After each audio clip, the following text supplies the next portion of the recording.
Hello students. आज हम हिंदी व्याकरण में सरल वाक्य या साधारण वाक्य किसे कहते हैं ये समझने वाले हैं।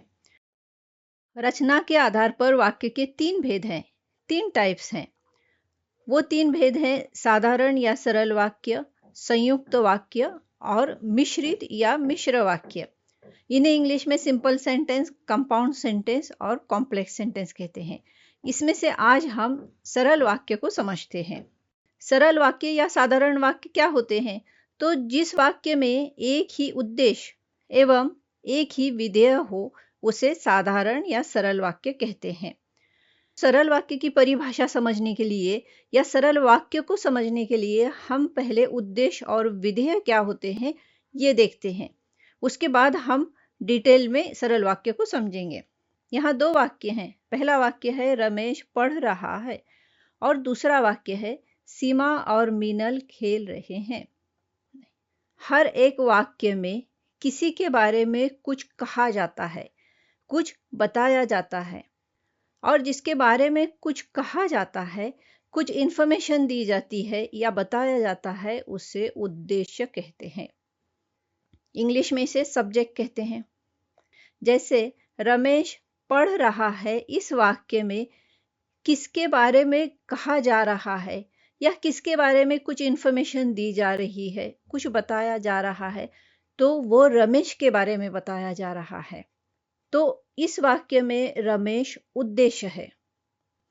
दूसरे वाक्य में सीमा और मीनल ये उद्देश्य है, मतलब उस सेंटेंस का सब्जेक्ट है। अब विधेय देखते हैं। विधेय को इंग्लिश में प्रेडिकेट कहते हैं। वाक्य में उद्देश्य के बारे में, मतलब सब्जेक्ट के बारे में जो कुछ भी बताया गया है, जो कुछ कहा गया है, जो इन्फॉर्मेशन दी गई है, उसे विधेय कहते हैं।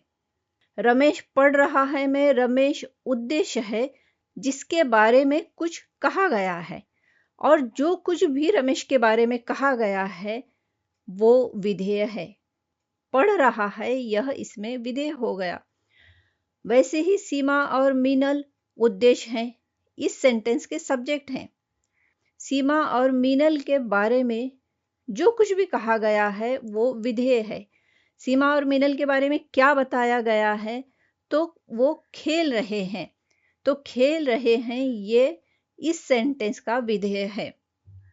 तो इन शॉर्ट, जिसके बारे में कुछ कहा गया है वो उद्देश्य होता है, और जो कुछ भी कहा गया है वो विधेय होता है। अब हम सरल वाक्य को समझते हैं। जिस वाक्य में एक ही उद्देश्य एवं एक ही विधेय हो उसे सरल या साधारण वाक्य कहते हैं। मतलब जिसमें एक ही सब्जेक्ट और एक ही प्रेडिकेट हो। रमेश पढ़ रहा है, इसमें रमेश उद्देश्य है, सब्जेक्ट है, और पढ़ रहा है यह इस सेंटेंस का प्रेडिकेट है, मतलब विधेय है। तो इस वाक्य में एक ही उद्देश्य और एक ही विधेय है। इस वाक्य कर्ता रमेश है, कर्ता मतलब सब्जेक्ट, और क्रिया मतलब वर्ब पढ़ रहा है। तो इस वाक्य में एक ही कर्ता और एक ही क्रिया है। अगर किसी वाक्य में एक कर्ता और दो क्रिया हो तो क्या वो सरल वाक्य होगा क्या? बिल्कुल होगा। यहाँ दूसरा वाक्य लिखा है रमेश पढ़ एवं लिख रहा है। यहाँ कर्ता रमेश है या उद्देश्य रमेश है, और यहाँ क्रियाएं दो हैं, पढ़ना और लिखना। पर फिर भी ये सरल वाक्य है। क्यों सरल वाक्य है? क्योंकि अगर किसी वाक्य में कर्ता एक ही हो, मतलब सब्जेक्ट एक ही हो, और उसकी क्रियाएं मतलब उसके एक्शंस एक से ज्यादा हो, तो उसे एक ही विधेय माना जाता है, मतलब एक ही प्रेडिकेट माना जाता है। इसलिए ये भी साधारण वाक्य है।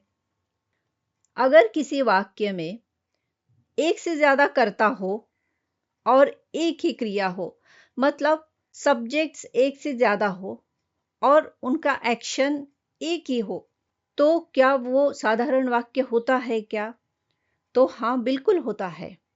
क्योंकि किसी वाक्य में एक से ज्यादा कर्ता हो, हाँ मोहन, रमेश, अजय, ये तीनों सब्जेक्ट्स हैं, लेकिन उनकी क्रिया, उनकी एक्शन अगर सेम है, समान है, तो उस वाक्य को भी साधारण वाक्य या सरल वाक्य ही माना जाता है। क्यों माना जाता है? क्योंकि इन तीनों कर्ताओं को एक ही उद्देश्य माना जाता है। सरल वाक्य समझने के लिए आपको उद्देश्य और विधेय ये याद रखना है। तो अगर एक कर्ता है और एक ही एक्शन है तो वो सरल वाक्य होगा। अगर एक ही कर्ता है, एक ही सब्जेक्ट है और वो सब्जेक्ट एक से ज़्यादा एक्शन कर रहा है तो भी वो सरल वाक्य हो जाएगा। और अगर एक से ज़्यादा कर्ता है, एक से ज़्यादा सब्जेक्ट्स हैं पर उनकी एक्शन सेम है, एक ही एक्शन कर रहे हैं, तो भी वो सरल वाक्य हो जाएगा। मैंने संयुक्त वाक्य और मिश्र वाक्य में क्या डिफरेंस है इसका एक छोटा सा वीडियो मेरे YouTube चैनल पर अपलोड किया हुआ है। नेक्स्ट वीडियो में हम इन तीनों वाक्यों के टाइप्स को कंपेयर करके समझेंगे, जिससे आपको अच्छे से समझ में आएगा कि तीनों टाइप के वाक्य में क्या फ़र्क है, क्या डिफरेंस है और आप उसे इजीली कैसे पहचान सकते हैं।